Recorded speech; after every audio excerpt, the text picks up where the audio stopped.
The National Prosecuting Authority has still not moved on major corruption cases linked to the years of state capture and wrongdoing involving senior politicians and business people, despite being given financial and human resources to do so.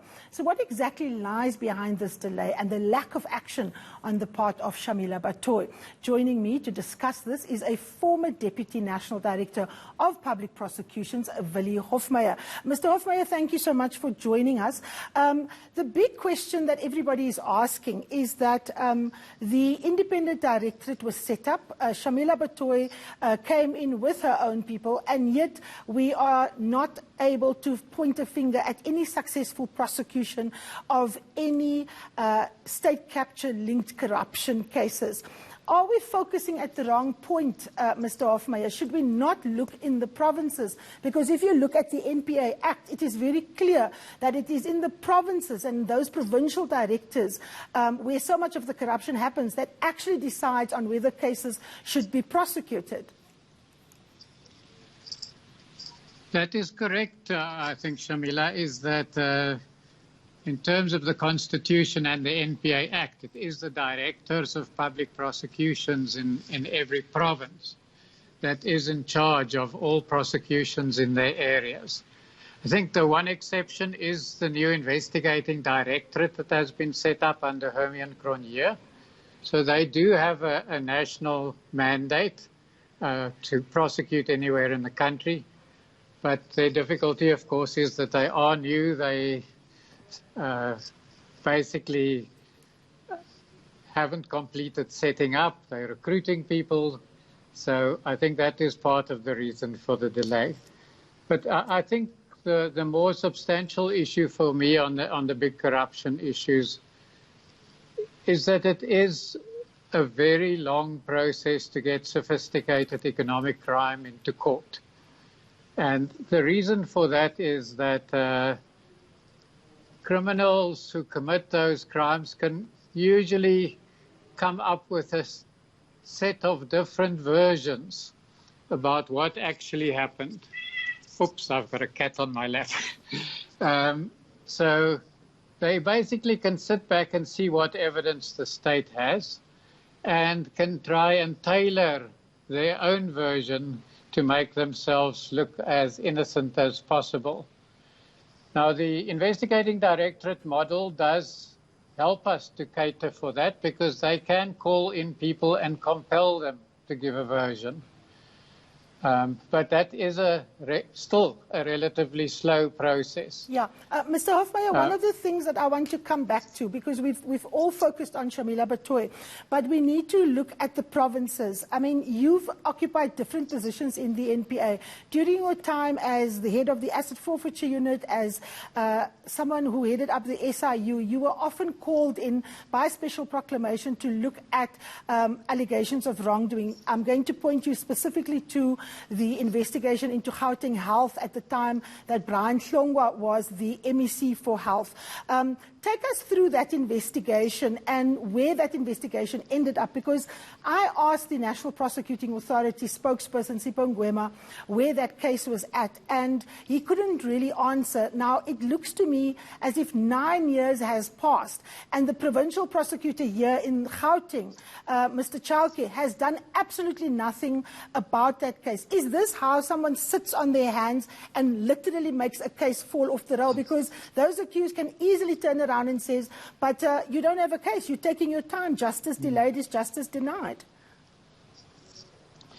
Yeah, Karim, I must say that I share some of the concerns about that specific case. It was actually one in which the Asset Forfeiture Unit and the Special Investigating Unit, well, I was still head of both of those units, worked very closely together.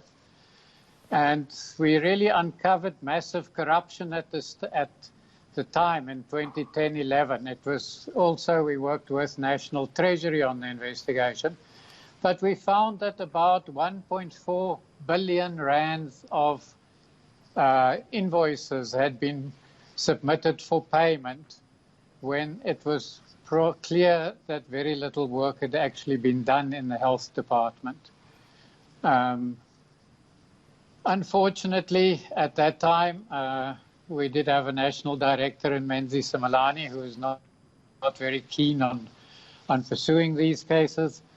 I think we briefly got the case going again when Kolisi Ngasana was the national director. But I'm afraid in the last few years, the case just seems to be stuck.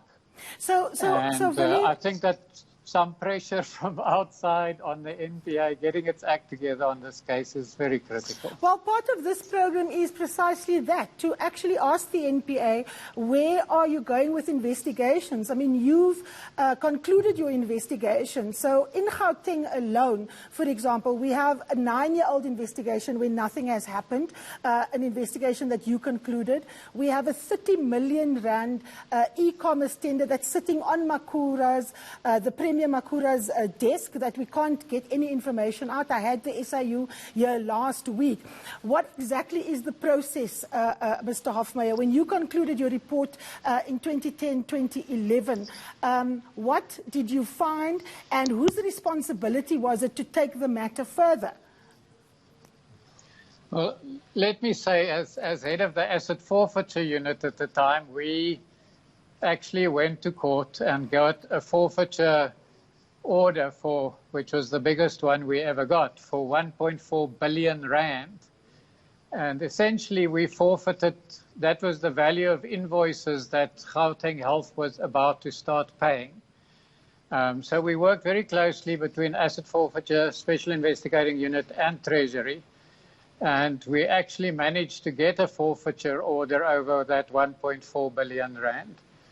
I think, unfortunately, the criminal case just did not seem to go anywhere, and I think that is one of my serious concerns. So whose responsibility was it, Mr. Hofmeyr, to pursue this case? Was it a decision by the head of prosecutions here in Gauteng, Advocate Chauke? And what has been his communication with you at that time for why he's not pursuing this case? Well, it's a somewhat long saga, but you will remember that at some stage Sean Abrams took over the NPA, and then essentially no corruption cases were done of any kind for, I think, 3 or 4 years. I did, shortly before I left the NPA, I discussed this matter with Hermione Cronje, and she, as head of the investigating directorate, and I think she is interested in pursuing the case.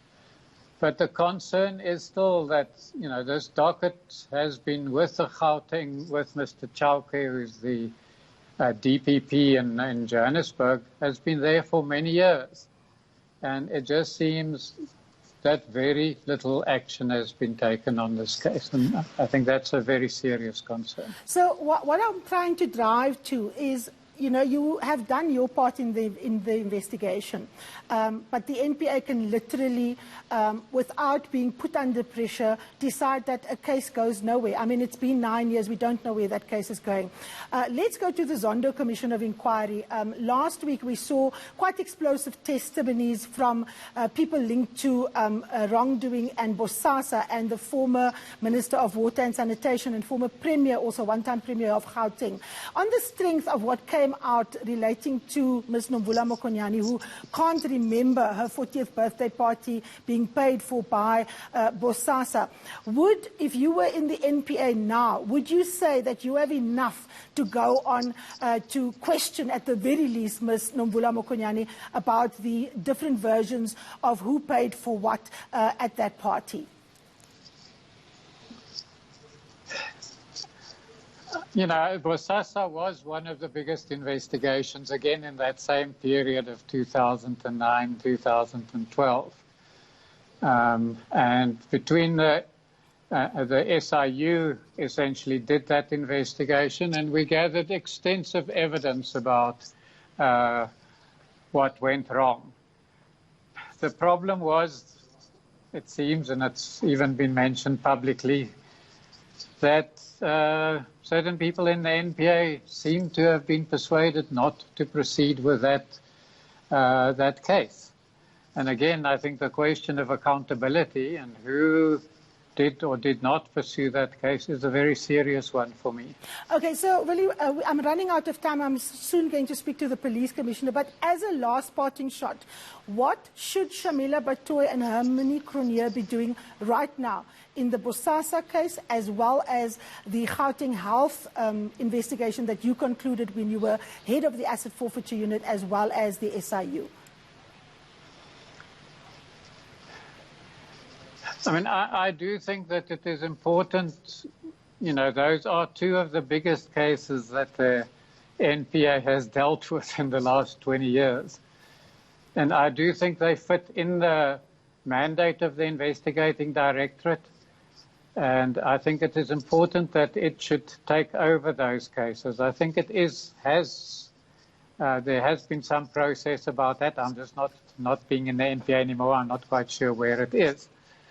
But I do think it's vital for our country that people must be held to account for those. I mean, those are billion-rand cases where the state lost R1 billion or more. All right. And there just has been no accountability about that. Absolutely. Thank you so much, Willie Hofmeyr, former Deputy National Director for Public Prosecutions. Just for viewers, I did request an interview with Harmony Cronje and Shamila Batoy.